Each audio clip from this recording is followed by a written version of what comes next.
ನನ್ನ ನೆಮ್ಮದಿ ಹಾಳು ಮಾಡದೆ ಹೊರಗೆ ಹೋಗುವೆಯ.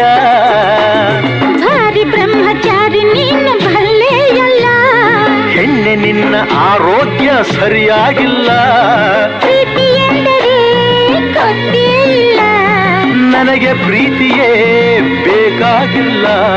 ಬೇಡವೆಂದರೂ ನಾ ಬಿಡುವುದೇ ಇಲ್ಲ. ಅಯ್ಯೋ ಚಂದಿರ ತಂದ ಹುಣ್ಣಿಮೆ ರಾತ್ರಿ, ಗಾಳಿಯು ತಂದ ತಣ್ಣನ ರಾತ್ರಿ, ಹಾಯಾಗಿ ನಾ ಮಲಗಿರಲು ಈ ನನ್ನ ಮಂಚವು ಮಾತಾಡಿತು, ನಿನ್ನನ್ನು ಆಚೆಗೆನ್ನು ಕೆಂದಿತು.